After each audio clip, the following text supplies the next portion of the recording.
ونستغفره ونعوذ بالله من شرور أنفسنا ومن سيئات أعمالنا من يهده الله فلا مضل له ومن يضلله فلا هادي له أشهد أن لا إله إلا الله وحده لا شريك له وأشهد أن محمدا عبده ورسوله اللهم صل على محمد وعلى آل محمد كما صليت على إبراهيم وعلى آل إبراهيم إنك حميد مجيد اللهم بارك على محمد وعلى آل محمد كما باركت على إبراهيم وعلى آل إبراهيم إنك حميد مجيد أما بعد فإن خير الحديث كتاب الله وخير الهدي هدي محمد صلى الله عليه وسلم وشر الأمور محدثاتها وكل محدثة بدعة وكل بدعة ضلالة وكل ضلالة في النار رب اشرح لي صدري ويسر لي أمري واحلل عقدة من لساني يفقهوا قولي سبحانك لا علم لنا إلا ما علمتنا إنك أنت العليم الحكيم رب يسر ولا تعسر وتمم بالخير أعوذ بالله من الشيطان الرجيم بسم الله الرحمن الرحيم يا أيها الذين آمنوا قوا أنفسكم وأهليكم نارا سبحان ربك رب العزة عما يصفون وسلام على المرسلين والحمد لله رب العالمين اللهم صل على محمد وعلى آل محمد كما صليت على إبراهيم وعلى آل إبراهيم إنك حميد مجيد اللهم بارك على محمد وعلى آل محمد كما باركت على إبراهيم وعلى آل إبراهيم إنك حميد مجيد حضرات گرامی، اللہ تعالیٰ کی حمد و ثناء اور رسول اکرم صلی اللہ علیہ وسلم کی ذات اقدس پہ درود و سلام کے بعد پچھلے کئی خطبات سے ہم نے نکاح اور اس کے لوازمات کا تذکرہ شروع کر رکھا ہے۔ اس سلسلہ میں پچھلے خطبہ جمعۃ المبارک کو میاں بیوی کے باہمی حقوق کا تذکرہ کیا گیا، اور انشاءاللہ العزیز آج میاں بیوی کے ہاں ہونے والی اولاد کے حقوق کا تذکرہ کیا جائے گا۔ حقیقی بات یہ ہے کہ عام طور پہ ہمارے واعظین، خطباء، مقررین ہر قسم کے حقوق بڑی شد و مد سے بیان فرماتے ہیں اور کرنے چاہیے، لیکن اولاد کے حقوق بہت کم منظر عام پہ لائے جاتے ہیں اور ان کے متعلق گزارشات بہت کم کی جاتی ہیں، جبکہ یہ ایک ایسا اہم اور حساس عنوان اور موضوع ہے کہ جس کے اوپر کما حق ہو عمل کرنا اور اس کو احسن طریقے سے سمجھنا انتہائی ضروری اور لازمی ہے۔ با الفاظ دیگر اس معاملے کو سمجھے اور اس کی صحیح طریقے سے ادائیگی کے بنا ہماری دنیا بھی پریشان کن ہے اور آخرت بھی استغفر اللہ العیاذ باللہ ناکام اور نامراد ہے۔ حقوق والدین کا تذکرہ بھی کیا جاتا ہے اور ترغیب بھی دی جاتی ہے، لیکن اگر حقوق اولاد کو صحیح معنوں میں سمجھ لیا جائے اور اس پہ صحیح طریقہ سے عمل کر لیا جائے تو والدین کے حقوق خود بخود محفوظ ہو جاتے ہیں۔ بھائی صاحب آواز کٹ کر دی، اب گونج رہی معمولی۔ چنانچہ اولاد ایک اللہ تعالیٰ کی ایسی نعمت ہے جس کے ذریعے رب تعالیٰ نے انسان کو آزمایا ہے۔ انما اموالکم و اولادکم فتنہ، جس طرح دنیا کی مال و دولت تمہارے لیے آزمائش ہے، اسی طرح اللہ کی یہ بخشی ہوئی عظیم نعمت عظمیٰ اولاد بھی تمہارے لیے آزمائش ہے۔ اللہ تعالیٰ یہ اولاد عطا فرما کے تمہیں آزماتے ہیں، اس کے متعلق تمہارا رویہ کیا ہوتا ہے، تمہارا انداز کیا ہوتا ہے، اور یہ اولاد اللہ تعالیٰ کی اس سے بڑی رحمت اور نعمت کیا ہو سکتی ہے کہ جب یہ دنیا میں آئی اور بلوغت سے پہلے اللہ کو پیاری ہو گئی، تب بھی یہ تو اس کائنات سے چلی گئی، اس نے کچھ نہ دیکھا، لیکن جاتے جاتے والدین کی آخرت کا سامان کر گئی ہے۔ میرے اور آپ کے آقا جناب محمد الرسول اللہ صلی اللہ علیہ وسلم کا ارشاد گرامی ہے کہ جب کسی والدین کا کوئی بچہ فوت ہو جاتا ہے بچپن میں، اور والدین غم زدہ ہو جاتے ہیں، اور میرے اور آپ کے آقا صلی اللہ علیہ وسلم فرماتے ہیں، اللہ تعالیٰ اس فرشتے سے پوچھتے ہیں، اے میرے ملائکہ مجھے بتاؤ تم نے میرے بندے کے دل کے ثمر اور پھل کو چھین لیا؟ تو فرشتے کہتے ہیں ہاں اللہ جی، آپ کا حکم تھا، ہم نے بجا آوری کی۔ اللہ فرماتے ہیں اچھا پھر میرا بندہ کیا کہتا تھا؟ اللہ تیری حمد بیان کرتا تھا، تیرا شکر کرتا تھا۔ فرمایا اچھا ابنوا لہ بیتا فی الجنہ، تو جنت کے اندر اس کے نام کا ایک محل بنا دو، وسموہ بیت الحمد، اور اس کا نام شکر کا گھر، شکر کی بلڈنگ رکھ دو۔ دنیا سے بچہ صغر سنی میں، بچپن میں اللہ کو پیارا ہو گیا، لیکن تیری نجات کا سامان کر گیا۔ میرے آقا صلی اللہ علیہ وسلم کا فرمان عالی شان، اس وقت آپ نے ارشاد فرمایا، ایک صحابی رسول سنن نسائی کی صحیح سند کے ساتھ حدیث میں آپ کے سامنے پیش کرنے لگا ہوں، اور میں باتیں زیادہ کروں گا اس لیے میں اس کا ترجمہ آپ کے سامنے رکھنے لگا ہوں۔ ایک صحابی رسول اپنے ننھے سے بچے کو لے کے میرے آقا کی خدمت عالیہ میں حاضر ہوا کرتے تھے۔ ایک دن، 2 دن، 3 دن گزر گئے اور وہ صحابی رسول نہ آئے، اور اس سے پہلے جب میرے آقا کی مجلس شریف میں حاضر ہوتے تھے، میرے آقا نے پوچھا اس بچے سے کتنا پیار ہے؟ عرض کرتے ہیں آقا جتنا پیار مجھے اپنے اس بچے سے ہے، میں دعا کرتا ہوں اللہ تعالیٰ اتنا آپ سے پیار فرمائے۔ آخر جب وہ 2-4 دن نہ آئے، میرے آقا نے اس کے متعلق استفسار فرمایا تو پتہ چلا کہ اس کا وہ بیٹا اللہ کو پیارا ہو گیا ہے۔ تو نبی اعظم صلی اللہ علیہ وسلم اپنے احباب کے ساتھ اس کے ہاں تعزیت کرنے کے لیے تشریف لے گئے، اور تعزیتی کلمات کہنے کے بعد آپ نے ارشاد فرمایا، اس کے غم و اندو کی کیفیت کو دیکھ کے،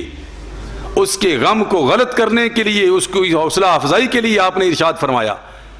کیا تم اس بات کو پسند نہیں کرتے کہ جب تم موت کے بعد روز آخرت جنت کی طرف جا رہے ہو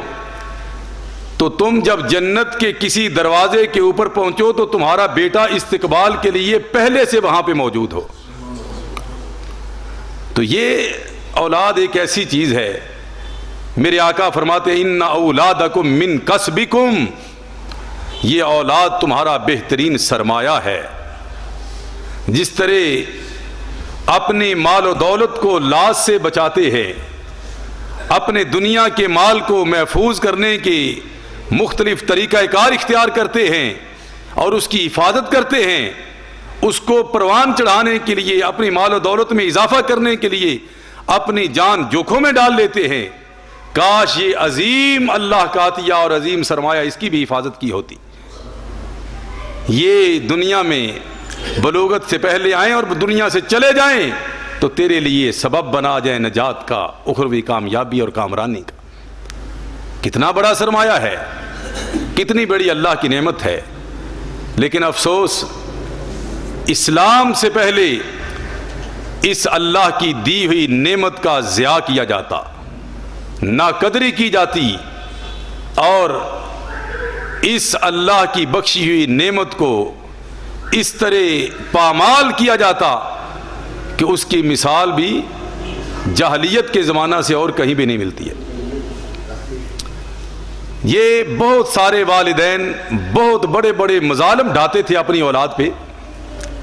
لیکن ان مظالم کے مختلف اسباب ہیں۔ ان اسباب میں سے جو 3 بہت بڑے سبب ہیں میں آپ کے سامنے وہ رکھوں گا۔ پہلا سبب ان جاہلیت میں بسنے والے لوگوں کا، آگے آ جائیں یا آگے آ جائیں، یہ سائڈ پہ تھوڑا دو تمہیں، تو نبی مکرم صلی اللہ علیہ وسلم پہ اترنے والا یہ کلام الہی، اس نے سب سے پہلا سبب کیا بیان کیا، اور سب سے بڑا سبب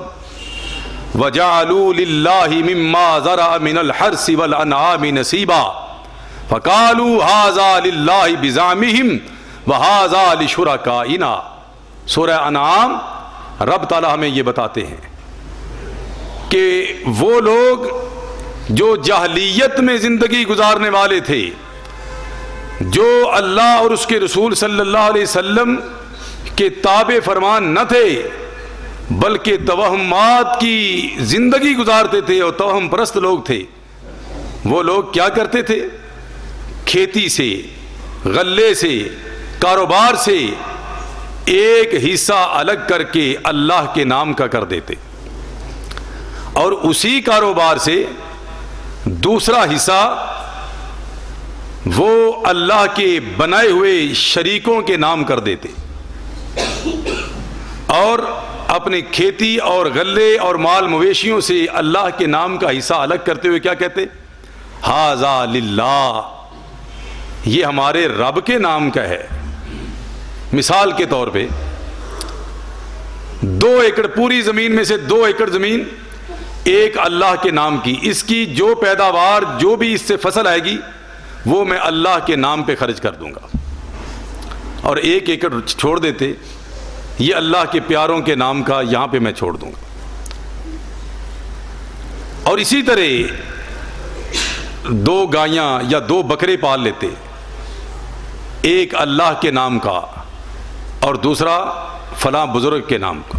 وہ جہالت کے لوگ، جہالت والے لوگوں کی بات کر رہا ہوں، آج کی نہیں۔ ایک اللہ کے نام کا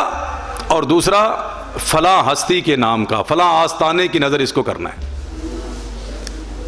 یعنی ایک چیز اللہ کے نام کے دیتے اور ایک چیز اللہ کی مخلوق میں سے کچھ ہستیوں کو اللہ کے مقابلے میں لے کے ان کے نام کا کر دیتے۔ قرآن کہتا ہے فَقَالُوا هَذَا لِلَّهِ بِزَعْمِهِمْ وَهَذَا لِشُرَكَائِنَا، اور پھر اس سے بھی بڑا ظلم کرتے، فَمَا كَانَ لِشُرَكَائِهِمْ فَلَا يَصِلُ إِلَى اللَّهِ وَمَا كَانَ لِلَّهِ فَهُوَ يَصِلُ إِلَى شُرَكَائِهِمْ سَاءَ مَا يَحْكُمُونَ۔ قرآن کہتا ہے اگر اللہ تعالی کی نام کی رکھی ہوئی اس کھیتی اور فصل میں کچھ کمی آ جاتی، اس میں کوئی جانور چلا جاتا، اس کا نقصان کر دیتا، تو کہتے کوئی بات نہیں ہے، وہ بخشنے والی ذات ہے، وہ رحم کر دے گی، وہ معاف کرنے والی ہے۔ اور جب کسی بزرگوں کے نام پہ جو کھیتی رکھی ہوتی اس میں کوئی کمی کجی آتی، اس میں سے کوئی نقصان ہوتا، تو کہتے کہ اب یہ بزرگ غصے میں آ جائیں گے، ہمارا گھر بار تباہ و برباد کر دیں گے۔ اب اللہ کے نام کی جو چیز ہے اس میں سے یہ بزرگوں کے نام کی پوری کر دو۔ اللہ کے نام میں، اللہ کی دی ہوئی چیز میں جو اللہ کے نام کی میں رکھی ہوئی ہے، اس میں کمی آ جائے تو کوئی بات نہیں، وہ معافی دینے والا ہے۔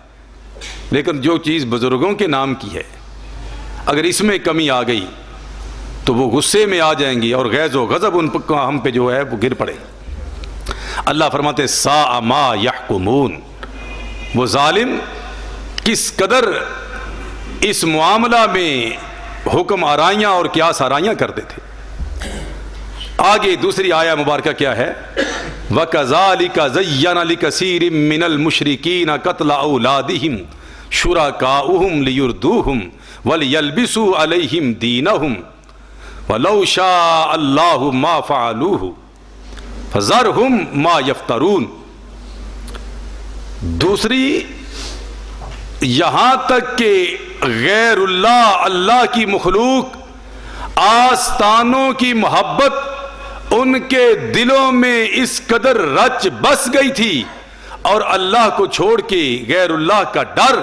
ان کے حواس پہ اس قدر چھا گیا تھا، وہ سمجھتے تھے ہمیں اپنی اولاد بھی قربان کر دینی پڑے تو کر دیں گے ان کے ناموں کی۔ غیر اللہ کے ناموں پہ، مختلف آستانوں پہ اپنے بچوں کو قربان بھی کر دیتے، استغفر اللہ الیاذ باللہ۔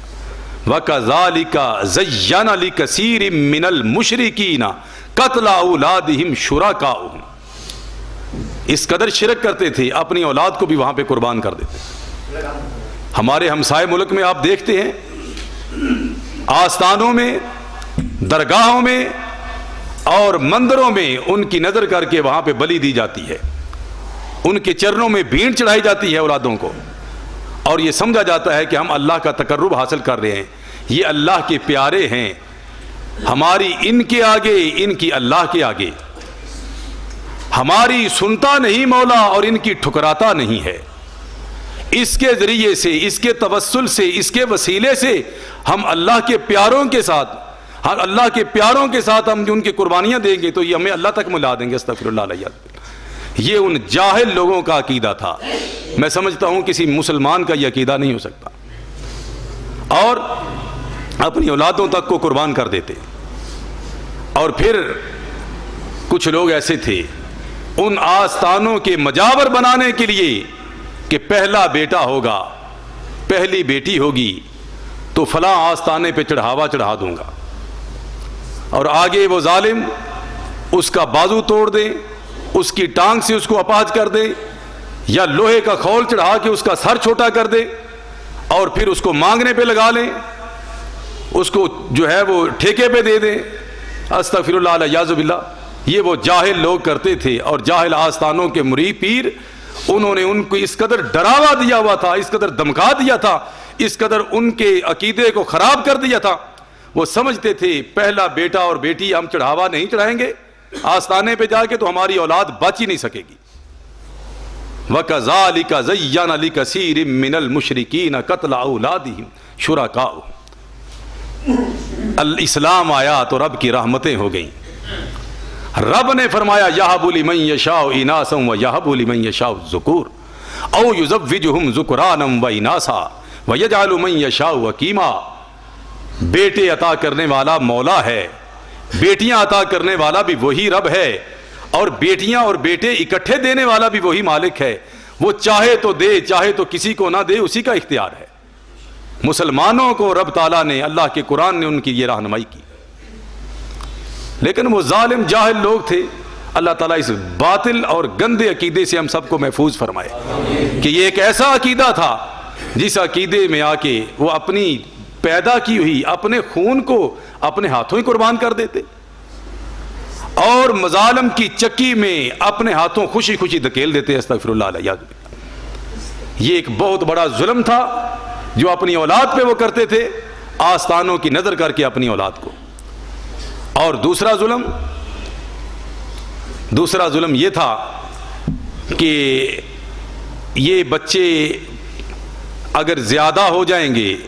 تو ان کو کھلائیں گے کہاں سے، پلائیں گے کہاں سے، ان کی ضروریات کیسے پوری کریں گے؟ پھر وہ ظالم مختلف منصوبہ بندیاں کر کے، مختلف ہیلے اور بہانہ سازی کر کے اپنی اولاد کو ہونے سے ہی روک دیتے، اور کوئی بچپن میں اپنی اولاد کو ختم کر دیتا، کوئی پیدا ہونے سے پہلے ختم کر دیتا، اور کوشش کرتا کوئی پیدا ہی نہ ہو، استغفر اللہ علیہ۔ یہ وہ جاہل لوگ تھے۔ مسلمان تو ایسا نہیں کر سکتا، میں تو جاہلیت کے لوگوں کی بات کر رہا۔ وہ جہالت کے زمانے کے دوسرا ظلم یہ کرتے تھے کہ اب اولاد زیادہ ہوگی تو کھلائیں گے کہاں سے، ان کی پرورش کیسے کریں گے؟ اور اللہ کے قرآن نے ان کو بھی منع کیا، اسلام نے ایسی اولادوں کا تحفظ بھی کیا۔ لا تقتلوا اولادکم من املاق نحن نرزقکم وإیاہم۔ اور سورہ بنی اسرائیل میں رب تعالیٰ نے آیت نمبر 31 میں بڑی پیارے انداز سے مسلمانوں کو، اپنے ماننے والوں کو اس روش سے باز کیا اور بہترین انداز سے اس قباحت سے دور رکھنے کی جو ہے وہ تلقین کی۔ وَلَا تَقْتُلُوا أَوْلَادَكُمْ خَشْيَةَ إِمْلَاقٍ نَحْنُ نَرْزُقُهُمْ وَإِيَّاكُمْ إِنَّ قَتْلَهُمْ كَانَ خِطْئًا كَبِيرًا۔ وَلَا تَقْتُلُوا أَوْلَادَكُمْ خَشْيَةَ إِمْلَاقٍ، اپنی اولادوں کو، اپنے ہونے والے بچوں اور بچیوں کو قتل نہ کرو، ان کو پیدا ہونے دو، اللہ کی رضا پہ راضی ہو جاؤ۔ کیوں؟ تم روزی کے مالک نہیں ہو، روزی دینا میری ذمہ داری ہے۔ وما من دابۃ فی الارض الا علی اللہ رزقها، تم ان کے رازق نہ بنو، میں رازق ہوں، مجھے ہی رہنے دو۔ ولا تقتلوا اولادکم خشیۃ املاق، غریبی کے ڈر سے اور مفلسی کے ڈر سے کہ ان کا خرچہ کیسے پورے کریں گے، تو اس طرح اس ڈر سے اپنی اولادوں کو قتل نہ کرو۔ نحن نرزقهم وإياكم، پہلی آیہ مبارکہ میں نحن نرزقكم وإياهم، جو تمہیں دیتا ہے ان کو بھی عطا کرے گا،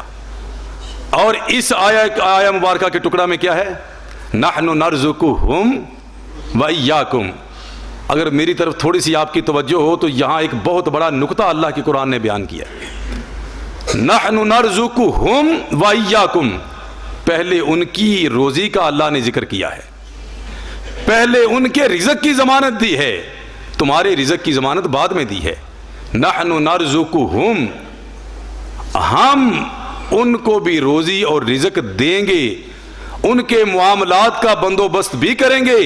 وَإِيَّاكُمْ، اور تمہارا بھی کریں گے۔ پہلے تو والدین ہیں، والدین کا اس آیت میں بھی تذکرہ ہونا چاہیے تھا نا، اولاد کا کیوں کیا؟ یہاں پہ اہل علم ایک بڑا پیارا نقطہ بیان کرتے ہیں، اولاد کے رزق اور روزی کی ذمہ داری پہلے لی،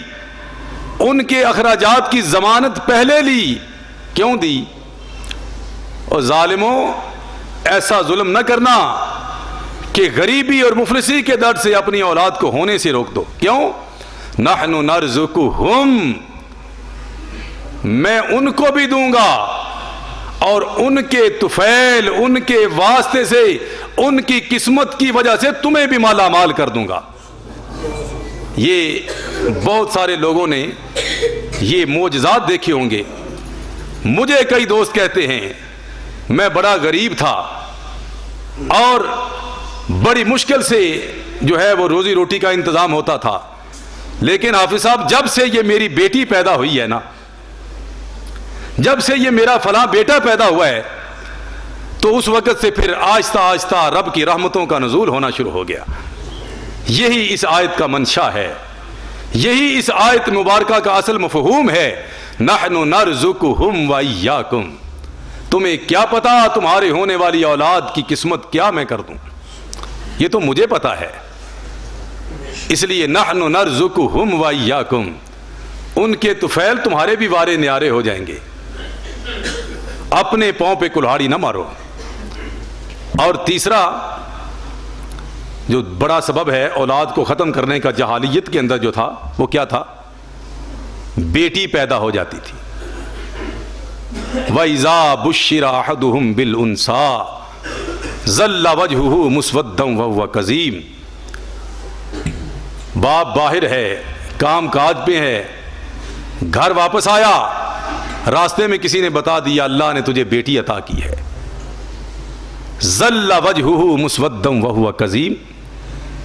تو چہرہ دھواں ہو گیا، سیاہ ہو گیا، اور چہرے پہ 12 بج گئے، غصے سے بھر گیا، اور کیا کہا؟ سوچتا ہے کہ اللہ نے میرا ہی گھر دیکھ لیا بیٹیوں کے لیے۔ یہ بھی میں مسلمانوں کی بات نہیں کر رہا، پرانے جاہلیت کے زمانے کی بات کر رہا ہوں، مسلمانوں سے کم از کم میں یہ توقع نہیں کر سکتا۔ وَإِذَا بُشِّرَ أَحَدُهُمْ بِالْأُنْثَىٰ ظَلَّ وَجْهُهُ مُسْوَدًّا وَهُوَ كَظِيمٌ يَتَوَارَىٰ مِنَ الْقَوْمِ، اب رشتے دار آئیں گے ان کو کیا منہ دکھاؤں گا، برادری آئے گی ان کو کیا جواب دوں گا، اور پھر اور کہیں بس نہ چلا تو جو بیوی کو مارنا شروع کر دیا کہ تیرے گھر میں بیٹیاں ہوتی ہیں۔ یہ وہ جاہل لوگ تھے، یہ وہ ظالم لوگ تھے جو جاہلیت کی زندگی بسر کرنے والے تھے۔ اَيُمْسِكُهُ عَلَى هُونٍ أَمْ يَبْدُسُّهُ فِي التُّرَابِ، اب کہتا ہے اس ذلت کو اپنے ساتھ ہی لیے پھروں، بیٹی والا کہیں گے اور میری جائیداد کسی دوسرے کے گھر چلی جائے گی، اب میں کیا کروں، میرا داماد بنے گا کوئی۔ یہ وہ ظالم لوگ تھے۔ پھر استغفر اللہ الیاذ باللہ، اگر رب کے اس فرمان پہ یقین ہوتا، میرے اور آپ کے آقا صلی اللہ تعالی علیہ وسلم کی تعلیمات کو اپنایا ہوتا تو کبھی یہ شکوہ شکایت نہ کرتا۔ میرے اور آپ کے آقا، میرے اور آپ کے مرشد جناب محمد الرسول اللہ صلی اللہ تعالی علیہ وعلی آلہ وصحبہ وبارک وسلم، آپ کی زوجہ محترمہ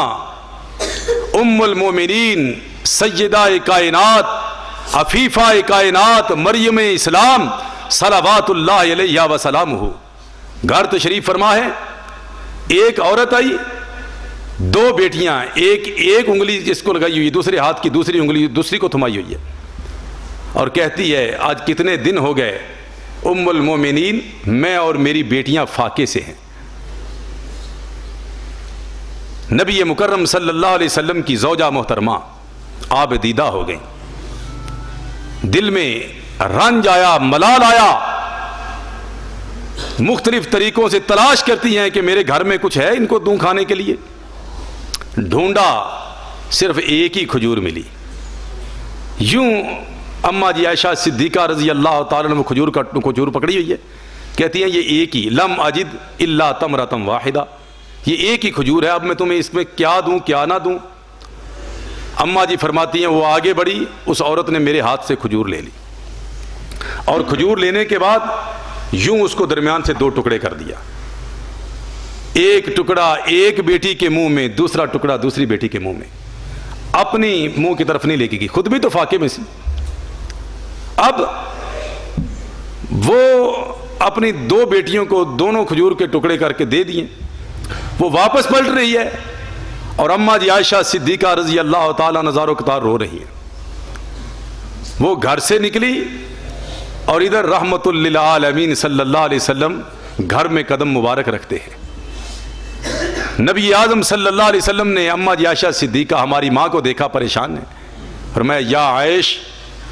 عائش کیا مسئلہ ہے، کیوں پریشان ہو؟ تو اماں جی نے سارا واقعہ کہہ سنایا۔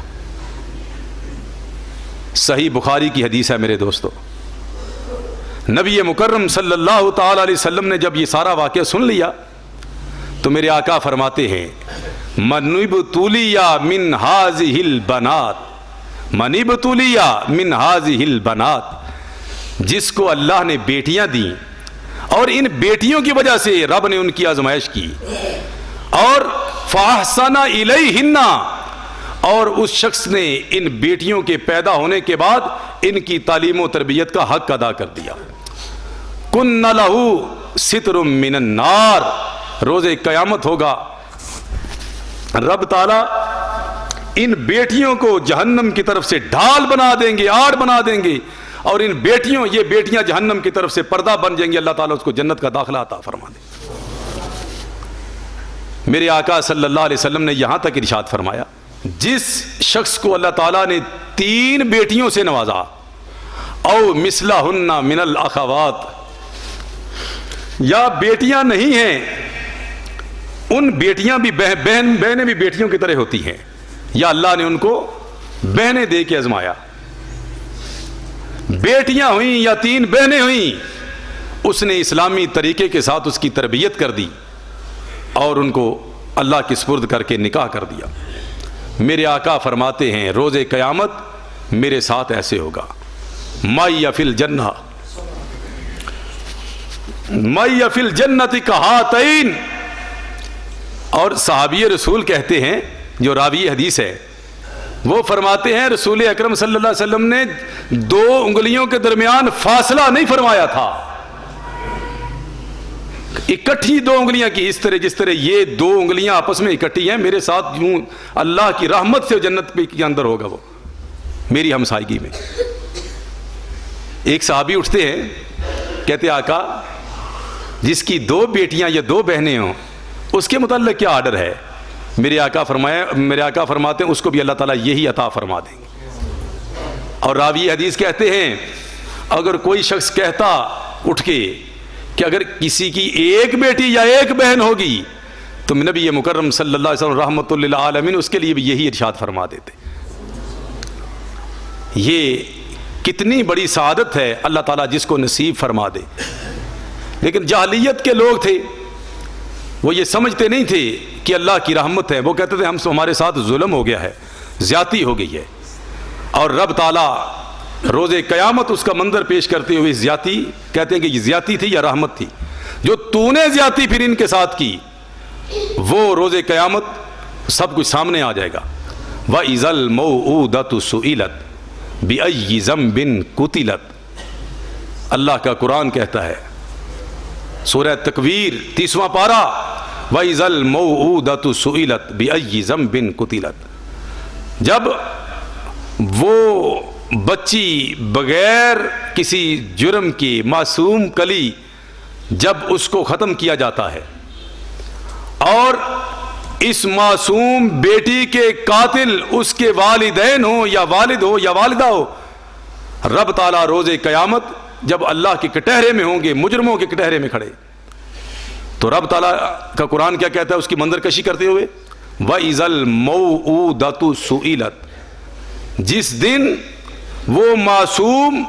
قتل کی گئی بچی اس سے سوال کیا جائے گا، بِأَيِّ ذَنبٍ قُتِلَتْ، بتاؤ بچی، بتاؤ میری ننھی سی بندی، تجھے کس جرم کی پاداش میں قتل کیا گیا تھا۔ اب یہاں قاعدہ کلیہ کے مطابق سوال قاتل سے ہونا چاہیے، ظالم سے ہونا چاہیے یا مظلوم سے ہونا چاہیے؟ ظالم سے ہونا چاہیے نا، جو قاتل تھے والدہ یا والد، سوال تو اس سے ہونا چاہیے تھا، بچی سے سوال اللہ کر رہے ہیں، وَإِذَا الْمَوْءُودَةُ سُئِلَتْ،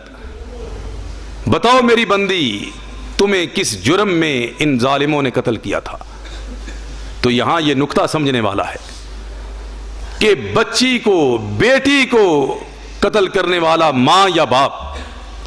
اتنا ظالم ہے، اتنا بڑا ظلم کا ارتکاب کرنے والا ہے کہ روز قیامت رب تعالیٰ اس ظالم سے کلام کرنا بھی پسند نہیں کریں گے، اس کے متعلق بیٹی سے سوال کر لیں گے اس کی سے کہ رب تعالیٰ اس کی طرف نظر رحمت کیا نظر کرنا بھی گوارا نہیں فرمائیں گے۔ وَإِذَا الْمَوْءُودَةُ سُئِلَتْ بِأَيِّ ذَنبٍ قُتِلَتْ، اللہ تعالیٰ تمام مسلمانوں کو اس ظلم سے محفوظ فرمائے، اور مسلمان سے کوئی توقع بھی نہیں کر سکتا۔ تو یہ 3 اسباب تھے جو وہ لوگ، ظالم لوگ، اپنی اولاد کو کے اوپر ڈھاتے تھے اور ظلم کرتے تھے، استغفر اللہ علیہ وسلم۔ اور اللہ کے نبی، میرے اور آپ کے آقا جناب محمد الرسول اللہ صلی اللہ علیہ وسلم نے والدین کو یہاں تک سمجھا دیا کہ کلکم راعٍ وکلکم مسئول عن رعیتہ، تم سب کے سب ذمہ دار ہو، اور ہر بندے سے جو اس کی ذمہ داری لگائی ہے اس کے ماتحتوں کے اوپر اس کے متعلق اس سے سوال ہوگا۔ فَالْإِمَامُ رَاعٍ وَهُوَ مَسْئُولٌ عَنْ رَعِيَّتِهِ، اور جو وقت کا حاکم ہے اس کو اس کی رعیت کے متعلق سوال ہوگا۔ فَالرَّجُلُ رَاعٍ فِي أَهْلِهِ، اور ہر بندہ اپنے گھر والوں کے لیے، اپنی اولاد کے لیے، بیوی بچوں کے لیے راعی ہے، ذمہ دار ہے۔ وَهُوَ مَسْئُولٌ عَنْ رَعِيَّتِهِ، اور روز قیامت جو اس کے ماتحت ننھے منھے بچے تھے ان کے متعلق سوال ہوگا اس سے۔ وَالْمَرْأَةُ رَاعِيَةٌ فِي بَيْتِ أَهْلِهَا فِي بَيْتِ زَوْجِهَا وَهِيَ مَسْئُولَةٌ عَنْ رَعِيَّتِهَا، اور عورت جو ہے، مرد کی عورت، والدہ، وہ بھی اپنے بچوں کے اوپر اپنے والد، اپنے خامد کے بعد ذمہ دار ہے، اور اس کو بھی اس کی ذمہ داری کے متعلق سوال ہوگا۔ فَكُلُّكُمْ رَاعٍ وَكُلُّكُمْ مَسْئُولٌ عَنْ رَعِيَّتِهِ، سو ہر شخص ذمہ دار ہے، اس کو اس کی ذمہ داری کے متعلق باز پرس ہوگی۔ صحیح بخاری صحیح مسلم کی متفقن علیہ روایت آپ کے سامنے پیش کر رہا ہوں۔ اور میرے آقا صلی اللہ علیہ وسلم نے یہاں تک ارشاد فرما دیا کہ ما من رجل یسترعیہ اللہ رعیۃ فہو غاش لرعیتہ ویموت ویوم یموت وہو غاش لرعیتہ الا حرمہ اللہ علیہ الجنہ، الا حرم اللہ علیہ الجنہ۔ میرے آقا فرماتے ہیں جس شخص کو رب تعالیٰ نے اس کے بیوی بچوں پہ ذمہ داری بنائی ہے اس کی، اور وہ ساری زندگی اپنی اولاد سے دھوکہ ہی کرتا رہا ہے، ناانصافی کرتا رہا ہے، اور اسی حال میں وہ مر گیا ناانصافی کی حالت میں، اللہ تعالیٰ کے نبی جن کے لبہائے مبارکہ سے جب بھی ادا ہوتا ہے حق ادا ہوتا ہے، میرے آقا نے ارشاد فرمایا الا حرم اللہ علیہ الجنہ، اللہ تعالیٰ نے جنت میں جانے کا داخلہ اس پہ حرام کر دیا۔ استغفر اللہ علیہ، یہ معمولی بات نہیں ہے۔ مجھے اللہ نے اولاد دی ہے اور میں اس اولاد کی قدر نہ کروں اور ان کے حقوق ادا نہ کروں، یہ بہت بڑا ظلم ہے۔ اللہ تعالیٰ مجھے اور آپ کو اس ظلم سے محفوظ رکھے اور ہمیں اپنی ذمہ داری کو کما حقہ ادا کرنے کی توفیق عطا فرمائے۔ آخر دعوانا الحمد للہ رب العالمین۔ الحمد للہ نحمده ونستعینه ونستغفره ونعوذ باللہ من شرور انفسنا ومن سیئات اعمالنا من يهده الله فلا مضل له ومن يضلله فلا هادي له، اشهد ان لا الہ الا اللہ وحدہ لا شریک له ولا مثل له في ذاته عاداته وصفاته العلیٰ، واشهد ان سیدنا اعلانا اولانا ومولانا احبنا احمد الانبیاء محمدا عبدہ ورسولہ، اللہم صلی علی محمد وعلی آل محمد کما صلیت علی ابراہیم وعلی آل ابراہیم انک حمید مجید، اللہم بارک علی محمد وعلی آل محمد کما بارکت علی ابراہیم وعلی آل ابراہیم انک حمید مجید۔ انشاءاللہ العزیز اس اتوار والے دن پرسوں انشاءاللہ یہاں قرآن کریم کی تفسیر کی کلاس ہم نے شروع کر رکھی ہے، تو 15 روزہ اتوار والے دن جو ہے وہ انشاءاللہ ہوتی ہے، تو انشاءاللہ العزیز پرسوں مغرب کی نماز اتوار کو ہم یہاں پڑھیں گے، اور اس کے بعد انشاءاللہ جو ہے تمام دوست احباب جو آ سکتے ہیں ان کو دعوت دیتا ہوں، ضرور تشریف لائیں۔ اللہ تعالی ہم سب کو قرآن سیکھنے کی توفیق عطا فرمائے۔ اور انشاءاللہ العزیز ایک میں آپ سے مشاورت بھی کرنا چاہتا ہوں کہ آئندہ جمعۃ المبارک کو میں یہ چاہتا ہوں، آگے آپ کی جو مرضی ہوگی، اسی موضوع کے مطابق کچھ گزارشات اور کر لیں جی، اولاد کی تعلیم و تربیت کے حوالہ سے کر لیتے ہیں انشاءاللہ۔ اولاد کی تعلیم و تربیت ہم کس انداز سے کریں اور ہمارے اوپر کیا ذمہ داریاں ہیں، پھر انشاءاللہ اللہ نے چاہا تو پھر والدین کے حقوق بھی انشاءاللہ ان کا بھی ذکر کریں گے اس کے اگلے جمعے انشاءاللہ۔ اللہ تعالیٰ مجھے اور آپ کو عمل کرنے کی توفیق عطا فرمائے۔ اما بعد فإن خیر الحدیث کتاب اللہ وخیر الہدی ہدی محمد صلی اللہ علیہ وسلم وشر الامور محدثاتها وکل محدثۃ بدعہ وکل بدعۃ ضلالہ وکل ضلالۃ فی النار۔ سبحان ربک رب العزۃ عما یصفون وسلام علی المرسلین والحمد للہ رب العالمین۔